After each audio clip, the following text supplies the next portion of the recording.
5. Protestant toleration.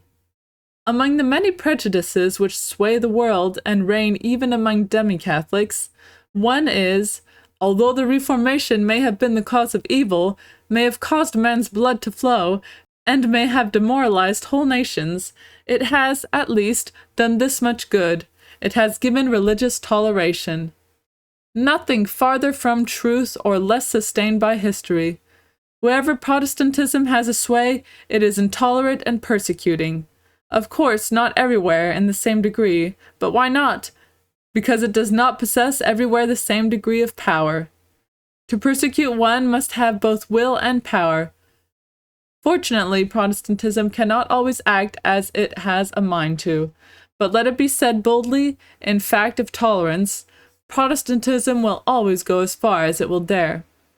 The Reformation has always introduced itself by violence, and its first fruits in Germany, Geneva, England, and Sweden have been civil war, proscription, and murder. How else? The Reformation is a revolution, and whatever is revolutionary is, of its own nature, tyrannical.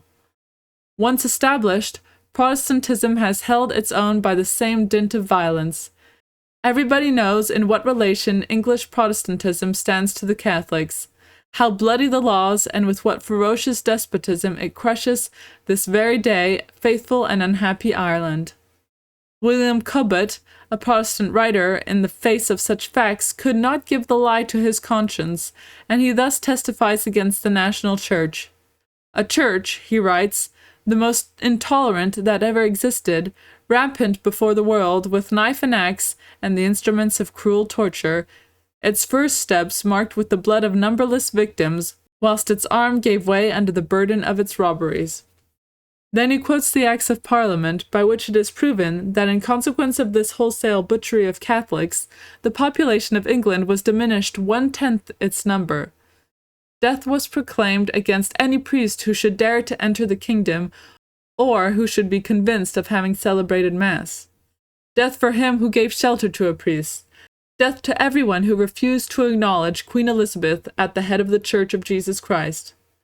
A heavy fine imposed on all who refused to assist at the Protestant service, and the list of all those who were put to death for the only crime of being Catholics during the reign of Elizabeth would be by far more numerous than the roll of our armies and of our navy, adds the same historian.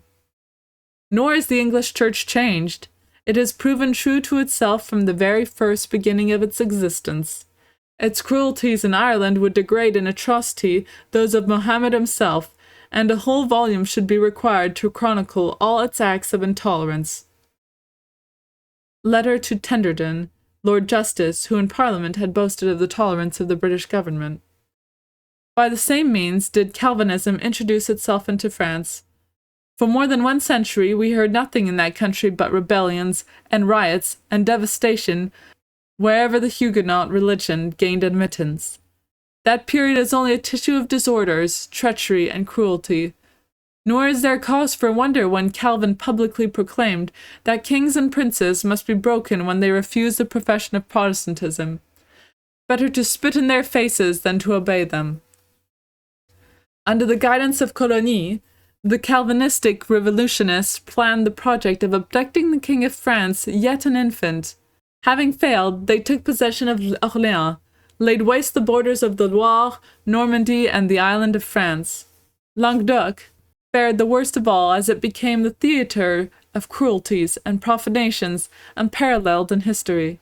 At Montauban, Castres, Béziers, Nîmes, and Montpellier, those vaunted pioneers of tolerance and liberty of conscience forbade under terrible penalties all practice of Catholic worship. The world has heard of that notorious Baron de Ardres, a Calvinian leader who, after the surrender of Montbrison, indulged in the innocent pleasure of hurling from the highest tower the surviving defenders of the post.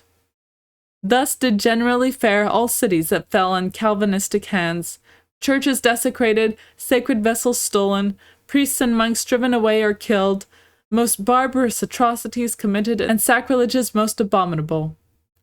These are historical facts. They challenge contradiction and are not denied even by Protestants who, however, from time to time allow themselves to be caught wishing the return of the good old Protestantism of France. It makes one's hair stand on end to read the atrocities whereof the Hollanders became guilty when striving to extend Protestantism over the Netherlands. Above all, the tortures and torments with which Lamarck and Saunois, agents of the Prince of Orange, gave vent to their religious zeal. We have a faithful picture of Saunois drawn by a Protestant pen. The ordinary processes of cruel torture were only the lowest degree of punishment inflicted on the innocent. Their limbs were disjointed, the flesh hanging in shreds after a pitiless scourging, was swathed in rags dipped in alcohol, then set on fire until the flesh burnt and the nerves crisped. The bones were bared to view. Sometimes so much as 1/2 pound of sulphur was employed in burning the armpits and the soles of their feet. Thus, martyred, they were abandoned on the field for days and nights without any relief, only that repeated blows drove sleep away from their eyes. No food given but herrings, or such as would create a burning thirst, whilst no kind of drink, no, not even water, was allowed. Hornets were inserted to sting their navels. Saunois went so far as to cause rabid rats to be placed on the breasts and bellies of those martyrs, enclosed in a box made for the purpose, and covered with combustibles. Fire being applied, these vermin became furious, and would cleave a way for themselves, tearing the bowels and the hearts of the victims. The wounds were seared with burning coals, or molten lard was poured into them. He had invented even more horrible torments, and he inflicted them in cold blood. Cannibals would be disgraced by his cruelty. Decency forbids us to say more.